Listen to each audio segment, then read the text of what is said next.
Iran, America Iran is a disgrace. اور اسرائیل، He targeted Iran's main enrichment. ان سب کی لڑائی کس چیز پر ہے؟ 57 اسلامک کنٹریز کو چھوڑ کر امریکہ اور اسرائیل صرف اور صرف ایران کے پیچھے کیوں پڑے ہوئے ہیں؟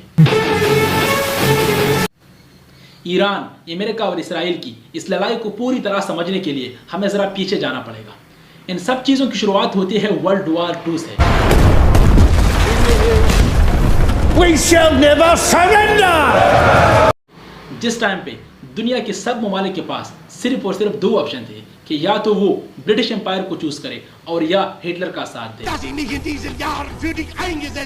اور اس ٹائم پہ بہت سے ایسے ممالک تھے جنہوں نے برٹش کا ساتھ دیا، لیکن ایران وہ ملک تھا جس نے برٹش کو چھوڑ کر ہٹلر کا ساتھ دیا، اور اسی وجہ سے جرمنی اور ایران کے تعلقات بھی آپس میں بہت گہرے ہو گئی۔ لیکن یہ بات امریکہ کو بالکل پسند نہیں تھی اور امریکہ نے ایران کے اوپر حملہ کر دیا، اور جیسے ہی امریکہ نے ایران کے اوپر حملہ کر دیا تو ایران کو بہت تیزی سے فتح کر لیا۔ اور جب ایران کی بادشاہ کو پتہ چلا کہ امریکہ نے ایران کو بہت تیزی سے فتح کر لیا ہے تو ایران کی بادشاہ نے ہار مان لی اور امریکہ کا پاؤں پکڑنے لگا۔ تو امریکہ نے اس ٹائم پہ ایران کی بادشاہ کو کہا چلو ٹھیک ہے آپ کو معاف کر لیں گے، لیکن آپ کو ہماری ایک بات ماننی ہوگی، آپ کا 22 سالہ جوان بیٹا ایران کا بادشاہ بنانا ہوگا، کیونکہ اس کا 22 سالہ جوان بیٹا رضا شاہ پہلوی انگریزوں سے بہت زیادہ انسپائر تھا۔ وہ چاہتا تھا کہ ایران کے اندر بھی بالکل مغرب کی طرح سیم ٹو سیم ثقافت چلے، وہ چاہتا تھا کہ ایران کے لوگ بھی مغرب کی طرح کپڑے پہنے، وہ چاہتا تھا کہ ایران کے اندر بھی پارٹیاں سر عام ہو جائے، وہ چاہتا تھا کہ ایران کے اندر بھی لوگ شراب پیے، وہ بالکل ایران کے لوگوں کو اسلام سے دور رکھنا چاہتا تھا۔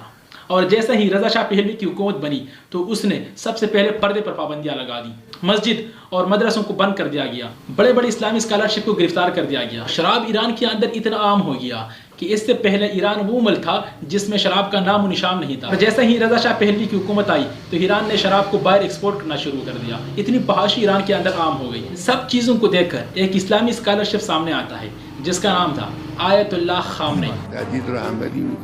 آیت اللہ خامنہ نے مسجدوں، مدرسوں میں اور جگہ جگہ ایران کی موجودہ حکومت کے خلاف آواز اٹھانا شروع کر دیا، اور جب ایران کی حکومت کو پتہ چلا کہ آیت اللہ خامنہ ہمارے خلاف لوگوں کو بھڑکانے کی کوشش کر رہا ہے تو اس نے آیت اللہ خامنہ کو ایران سے باہر نکال دیا، اور آیت اللہ خامنہ نے ایران کو چھوڑ کر عراق میں چلا گیا۔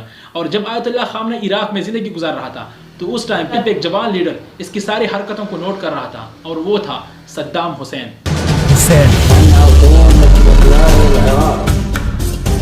آیت اللہ خامنہ عراق میں جا کر پھر بھی نہیں رکا، اس نے اپنی وائس کو ریکارڈ کرنا شروع کر دیا کیسٹ کے ذریعے، اور خفیہ طریقے سے اس نے ایران کے اندر اسمگل کرنا شروع کر دیا، اور اس نے اپنی کیسٹ میں یہاں تک یہ بھی ریکارڈ کیا کہ ایران کا موجودہ بادشاہ یزید ہے۔ اور جیسے ایران کے لوگوں نے آیت اللہ خامنہ کی اسپیچز سنی تو وہ سارے آیت اللہ خامنہ کے ساتھ کھڑے ہو گئے، سب نے آیت اللہ خامنہ کا سپورٹ شروع کر دیا۔ لیکن اب یہاں پہ مسئلہ یہ تھا کہ ایران کی موجودہ حکومت کو گرانا کوئی آسان کام نہیں تھا، کیونکہ سپر پاور امریکہ اس کے ساتھ کھڑا تھا۔ اور جس ٹائم پہ آیت اللہ خامنہ عراق کے اندر اپنی زندگی گزار رہا تھا تو اس ٹائم پہ صدام حسین نے ایران کے بادشاہ کو کہا بھی تھا کہ اگر آپ کی اجازت ہو تو میں آیت اللہ خامنہ کو گولی مار دیتا ہوں، لیکن ایران کے بادشاہ نے اس ٹائم پہ کہا نہیں، ارے یہ بڈھا ہمارا کیا بگاڑ سکتا ہے، جانے دو۔ اور آہستہ آہستہ ٹائم گزر رہا تھا، جب ایران کی بادشاہ اپنی طاقت کی پوری حد پر تھا تو اس نے اس ٹائم پہ بہت ایک بڑی غلطی کر دی، اور وہ غلطی یہ تھی کہ اس نے کہا کہ میں ایران کے اندر ایک بہت بڑی پارٹی کروں گا، the great Persian empire. Great Persian empire کو زندہ کروں گا، جیسے حضرت عمر رضی اللہ عنہ نے اپنی خلافت کے دوران بالکل ختم کر دیا تھا۔ دنیا کی سب سے بڑی پارٹی منانا چاہتا تھا، اس میں اس نے بہت بڑی بڑی سیلیبریٹیاں کو انوائٹ کیا تھا، اس میں اس نے بہت بڑے بڑے لیڈر کو انوائٹ کیا تھا، اس نے ایک بہت عالی شان محل بنایا، اور سب لوگوں کو بزرگ تاریخ ایران اور سب لیڈروں کو سونے کی پلیٹ میں کھانا کھلایا گیا۔ جب یہ سب کچھ ختم ہوا تو ایران کے عام لوگوں کے اندر ایک بھڑک اٹھی کہ ہم بھوک سے مر رہے ہیں اور ہمارا لیڈر سونے کی پلیٹوں میں کھانا کھا رہے ہیں، تو وہ سب لوگ اپنی حکومت کے خلاف کھڑے ہو گئے اور انہوں نے اپنی حکومت کے خلاف آواز اٹھانا شروع کر دیا۔ تو جب ایران کے بادشاہ کو پتہ چلا کہ اب میری حکومت خطرے میں ہے تو وہ اپنے بابا امریکہ کے پاس گیا۔ امریکہ، برطانیہ اور فرانس تینوں بیٹھ کر انہوں نے فیصلہ کیا اور اس بادشاہ کو کہا کہ اب آپ کو آیت اللہ خامنہ سے کوئی بھی بچانے والا نہیں ہے۔ تو ایران کے بادشاہ نے یہ سن کر ایران کو چھوڑ کر ایران سے بھاگ گیا۔ جب آیت اللہ خامنہ کو پتہ چلا کہ ایران کے بادشاہ نے ایران کو چھوڑ کر بھاگ گیا ہے، سال بعد آیت اللہ خامنہ ایران واپس آیا اور 70 لاکھ لوگوں نے آیت اللہ خامنہ کا استقبال کیا۔ اور جیسے ہی وہ ایران پہنچا تو ایران کی زمین سے پہلی دفعہ امریکہ اور اسرائیل کے خلاف آواز اٹھنا شروع ہو گیا۔ وہ زمین جس پر پہلے امریکہ اور اسرائیل راج کرتے تھے، اب اسی زمین سے امریکہ اور اسرائیل کے خلاف آواز اٹھنا شروع ہو گیا۔ اور جب آیت اللہ خامنہ کا حکومت آیا تو آیت اللہ خامنہ کی فالوور نے امریکہ اور اسرائیل کی سفارت خانوں میں 50 سے زائد بندوں کو پکڑا اور ان کو اپنے پاس گرفتار کر لیا، اور اس نے امریکہ سے ایک ڈیمانڈ کیا کہ یا ایران کی پرانا بادشاہ رضا شاہ پہلوی کو ہمیں واپس دو یا ان لوگوں کو ہم آپ کو واپس دیں گے۔ لیکن ایران کا پرانا بادشاہ رضا شاہ پہلوی کبھی بھی ایران واپس نہیں آیا۔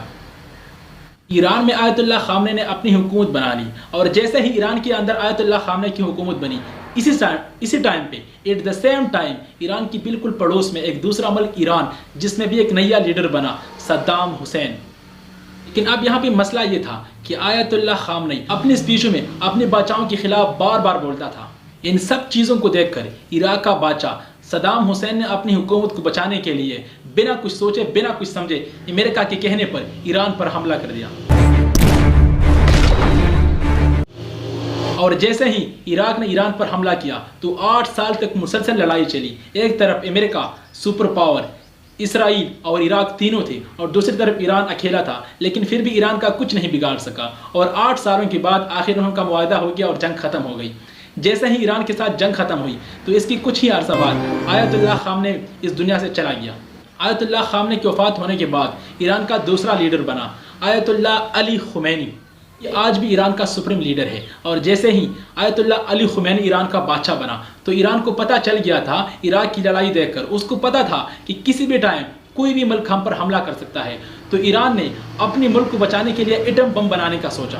لیکن اب یہاں پہ مسئلہ یہ تھا کہ ایٹم بم بنائے گا کون؟ ایٹم بم بنانا کوئی آسان کام نہیں ہوتا۔ اس کی کچھ ہی عرصہ بعد اس کی بالکل پڑوس میں پاکستان نے ایٹم بم ایجاد کیا۔ Pakistan today successfully conducted 5 nuclear tests. اور جیسے ہی پاکستان نے ایٹم بم ایجاد کیا تو ایران کو اب یہاں سپورٹ ملنا شروع ہو گیا۔ ایران نے پاکستان سے بات کی۔ ڈاکٹر عبد القدیر خان بہت ہی خفیہ طریقے سے ایران کو ایٹم بم بنانے کی معلومات دینے لگا۔ پوری کہانی اگر آپ اس کے بارے میں جاننا چاہتے ہو تو کمنٹ سیکشن میں بتا دیں، تو انشاءاللہ اس پر بھی ایک ویڈیو بنا لوں گا کہ پاکستان نے ایران کو ایٹم بم بنانے کی معلومات کیسے دی، عبد القدیر خان کو کیوں پکڑا گیا تھا، اس کو کیسے نظر بند کیا گیا تھا۔ تو یہ بھی ایک لمبی کہانی ہے، انشاءاللہ اس پر بھی ایک ویڈیو بنا لوں گا۔ اب آتے ہیں اپنے ٹاپک کی طرف۔ جب ایران نے ایٹم بم بنانا شروع کیا تو امریکہ کو شک ہو گیا کہ ایران ایٹم بم بنا رہا ہے، تو امریکہ نے ایران کے اوپر پابندیاں لگا دی کہ اس سے کوئی بھی آئل نہیں خریدے گا، اور اس سے ایران کی اکانومی بالکل گرنے لگی۔ تو ایران کی بادشاہ نے اس ٹائم پہ امریکہ سے کہا کہ ہم بالکل ایٹم بم نہیں بنا رہے اور نہ بنائیں گے، لیکن ہم سے ڈیل کریں، اور اس ٹائم پہ امریکہ نے ایران سے ڈیل کر دیا، اور ایران کی اکانومی ایک بار پھر سے اسٹرانگ ہونا شروع ہو گئی۔ لیکن جب امریکہ نے ایران کے ساتھ یہ ڈیل کیا تو اس ٹائم پہ ایک شخص تھا اور وہ اس ڈیل کی بالکل خلاف تھا، اور وہ تھا ڈونلڈ ٹرمپ۔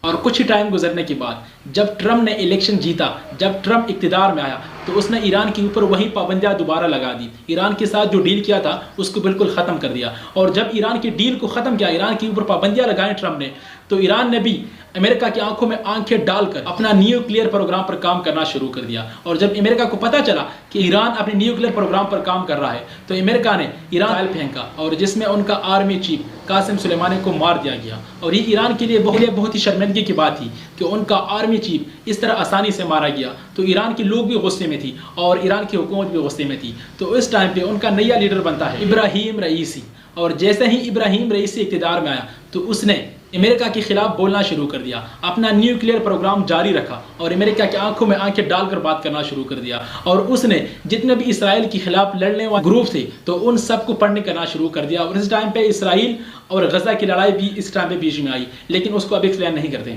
جب یہ سب کچھ چل رہا تھا، ایران اپنے نیوکلیئر پروگرام پر کام کر رہا تھا، تو آپ کو پتا ہے جو بھی امریکہ اور اسرائیل کے خلاف بولتا ہے تو اس کے ساتھ امریکہ کیا کرتا ہے، وہ تو سب کو پتا ہے۔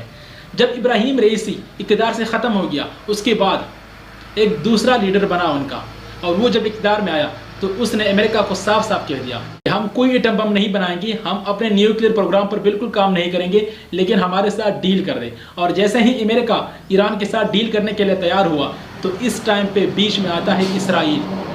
اسرائیل ہرگز یہ نہیں چاہتا تھا کہ ایران اور امریکہ کی آپس میں ڈیل ہو جائے۔ اسرائیل ایران کی اکانومی کو بالکل برباد کرنا چاہتا تھا، تو اسرائیل نے ایران کے اوپر الزامات لگانا شروع کر دی۔ اسرائیل نے سب سے پہلے الزام لگایا کہ ٹرمپ کے اوپر ایران حملہ کرنا چاہتا ہے، ٹرمپ کو ایران مارنا چاہتا ہے۔ اور اس کے بعد اسرائیل نے ایک دوسرا الزام لگایا۔ اسرائیل نے کہا کہ ٹرمپ 1 مہینے کے اندر اپنا ایٹم بم بنانے جا رہا ہے، جو کہ پچھلے 25 سالوں سے اس پر کام جاری ہے۔ اسرائیل کا مین کوشش ہے کہ ایران اور امریکہ کے آپس میں ڈیل نہ ہو جائے، ایران اور امریکہ کے آپس میں ڈیل کرنے والوں کو بالکل ختم کیا جائے، اور اسرائیل اس انتظار میں ہے کہ ایران کوئی ایسا غلط قدم اٹھائے کہ امریکہ سپر پاور ایران کے اوپر حملہ کر کے ایران کی موجودہ حکومت جو کہ 1979 میں بنے خمینی حکومت کا بالکل خاتمہ کر دے، اور امریکہ اور اسرائیل اپنی مرضی کی حکومت ایران کے اندر چلائے۔ تو یہ تھا ایران، امریکہ اور اسرائیل کی آپس میں کس چیز پر لڑائی ہے، سب معلومات میں نے آپ لوگوں کو دے دی، اس لیے سبسکرائب کرنا اس طرح کی معلوماتی ویڈیوز کے لیے۔ Thanks for watching.